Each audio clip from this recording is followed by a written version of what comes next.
a tutti e benvenuti se questa è la prima volta che capitate sul mio canale o bentornati. In questa seconda parte sui latinismi utilizzati in italiano vedremo ancora 7 parole latine che sono entrate in italiano nella loro forma originaria e che utilizziamo nel linguaggio di tutti i giorni molto comunemente. Quindi le vediamo in questa lezione e poi ci sarà una terza parte con altri latinismi utilizzati in italiano. Mentre se vi siete persi la prima parte su altri 7 latinismi in italiano, vi lascio poi il link al video nella descrizione così che ci date un'occhiata. Vi ricordo che potete regolare la velocità del video se parlo troppo lentamente o se parlo troppo velocemente premendo sulle impostazioni in basso a destra sulla rotellina e oltre a sottotitoli in italiano ho preparato anche sottotitoli in inglese, francese, spagnolo e russo se ne avete bisogno. Prima parola latina di oggi è gratis, gratis che in realtà è la contrazione della forma lunga con 2 i, gratis, che è l'ablativo plurale di grazia, grazia però scritto con la T, è gratia, ma in realtà la pronuncia in latino è grazia, che significa proprio grazia o benevolenza e lo usiamo in italiano per indicare qualcosa che non bisogna pagare, quindi qualcosa di gratuito o anche semplicemente anche come avverbio gratuitamente, senza pagamento, senza compenso. Quindi possiamo dire per esempio che l'entrata al museo è gratis, d'accordo? Come gratuita, non bisogna pagarla, oppure insegno l'italiano gratis a mio marito, quindi senza compenso, d'accordo? Si utilizza anche in inglese, l'ho trovato in realtà anche nel dizionario in inglese, però in realtà non l'ho mai sentito utilizzare, si sente sempre dire free of charge o free, quindi fatemi sapere tra voi parlanti inglesi di madrelingua se utilizzate gratis con questa accezione oppure se in realtà magari è più formale, mentre in italiano è molto informale dire gratis. Seconda locuzione latina di oggi è non plus ultra che in latino significa letteralmente non più oltre o non più avanti e serve a indicare il limite massimo, il limite estremo, oltre a cui non esiste nient'altro di meglio, quindi qualcosa che ha raggiunto la perfezione, l'eccellenza, indica anche come la qualità con cui si è portato a compimento una certa opera, un'arte per esempio, anche una certa eleganza, d'accordo? Si può dire per esempio questa torta, questo tiramisù è il non plus ultra, quindi non c'è niente di meglio, oppure questo dipinto è il non plus ultra tra le opere di Picasso, quindi non c'è nient'altro di meglio, d'accordo? In inglese si utilizza questa forma però nella variante né plus ultra con lo stesso significato, d'accordo? Quindi non plus ultra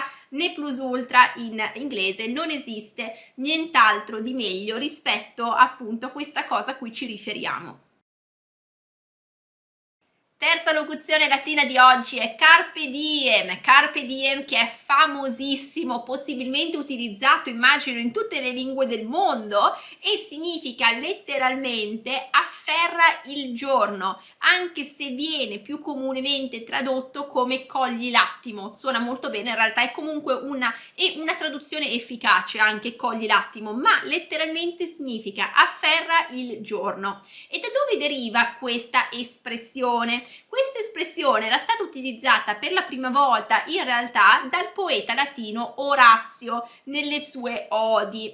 E cosa intendeva? Cosa intendeva Orazio? Orazio intendeva che bisogna godere appieno della giornata giorno per giorno, insomma, bisogna fare il meglio del tempo che si ha a disposizione perché il futuro è incerto e imprevedibile, quindi bisogna cogliere appieno le opportunità che ci vengono date giorno per giorno e non fidarsi del fatto che nel domani, nel futuro, tutto andrà per il meglio così per caso. Siamo noi che giorno per giorno dobbiamo lavorare, dobbiamo cogliere le opportunità che ci vengono date e fare qualcosa delle nostre giornate. In realtà questa espressione è stata un po' fraintesa in senso un po' epicureo, come un godere dei piaceri della vita senza preoccuparsi del domani, essere sempre allegri, vivere sempre con gioia, che va bene. Va benissimo anche dire carpe diem in questo significato, con questa accezione, ma Orazio intendeva un po' in maniera diversa, non un vivere così senza pensieri o senza preoccuparsi del domani, ma più un cogliere le opportunità che ci vengono date ogni giorno, quindi non così abbandonarsi a non far niente o altro, ecco, durante la giornata, ma essere anche produttivi, insomma, cogliere queste opportunità e come dire, crearsi poi il proprio domani, piuttosto che fidarsi o piuttosto che credere che nel domani nel futuro tutto si metterà a posto per conto suo o per conto proprio. No, siamo noi che dobbiamo crearci anche le nostre opportunità. Questo era più appunto il messaggio contenuto nel Carpe Diem di Orazio. Quarta locuzione di oggi è sine qua non, o meglio conditio sine qua non, vale a dire condizione senza la quale non.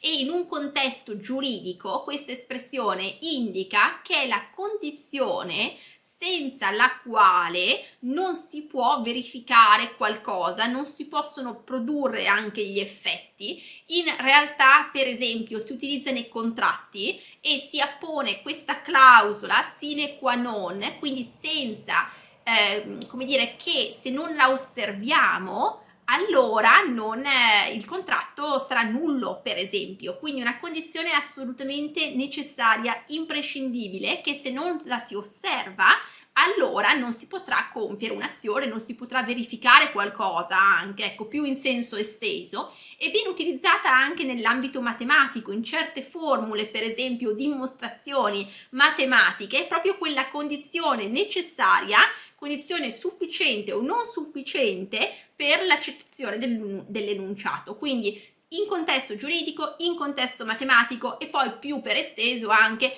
questa condizione assolutamente necessaria senza la quale non può accadere qualcosa, d'accordo?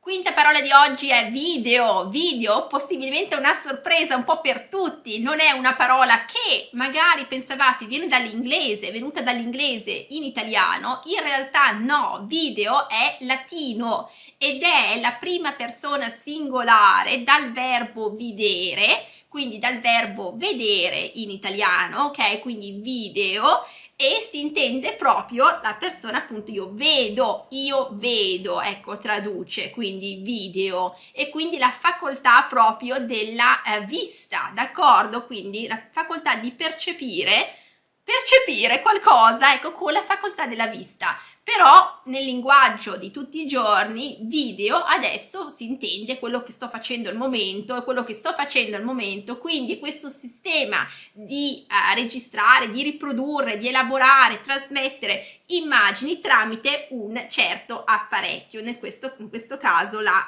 fotocamera, d'accordo? Quindi queste immagini possono essere mute, possono avere suoni, possono essere fisse, possono essere in movimento, però ecco, video, appunto, sappiamo tutti che cos'è un video, ma la sorpresa è che appunto non viene dall'inglese o da un'altra lingua, ma è una voce latina.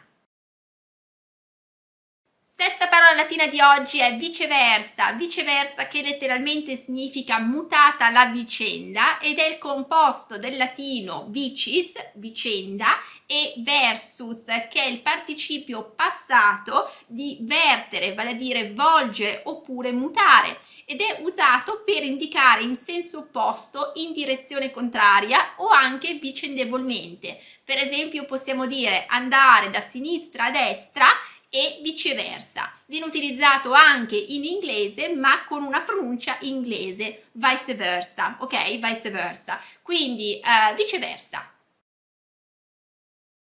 E settima parola di oggi è super, super che in latino significa sopra e viene utilizzato in italiano per indicare di qualità superiore al normale, eccellente, di qualità straordinaria. Possiamo dire per esempio questa macchina è super oppure questa torta è proprio super, quindi di qualità eccellente. Poi come sostantivo, la super, sostantivo femminile, in realtà si riferisce alla benzina super, quindi quella con il più alto numero di ottani, quindi la super è anche la benzina, utilizzata ovviamente come sostantivo. E poi super lo si può utilizzare in qualità di prefisso prima di certe parole, proprio per indicare anche qui, per dare l'idea del superlativo. Possiamo dire per esempio supereroe, supermercato, anche ovviamente è un mercato più grande e poi anche migliore in generale rispetto al mercato, quindi supermercato, oppure super prodotto, un prodotto di alta qualità, per esempio super cinema, super carburante, super uomo, ecco vedete tutto funzione di superlativo. E poi possiamo anche metterlo prima dell'aggettivo, per esempio dire questa pizza è super buona, quindi buonissima, vedete, in funzione di superlativo. E quindi questo conclude la nostra lezione, la nostra seconda parte sui latinismi in italiano. Fatemi sapere se vi è piaciuta, se vi è tutto chiaro, se utilizzate anche voi nella vostra lingua madre questi latinismi, se vengono utilizzati. Sono molto curiosa di sapere, anche perché possiamo così vedere anche la diffusione di una lingua morta come il latino in realtà in tutte le lingue viventi, anche utilizzate al giorno d'oggi, quindi sarebbe una cosa anche curiosa da scoprire, ecco, in quali lingue vengono utilizzate tante locuzioni latine. E se il video vi è piaciuto mettete un like, così che mi aiutate a spargere la voce e a raggiungere più persone con questo contenuto, e considerate iscrivervi al canale ed attivare la campanella delle notifiche per non perdere nessun nuovo episodio. Allora vi auguro una buona giornata, un buon proseguimento, continuate a seguirmi e alla prossima. Ciao ciao!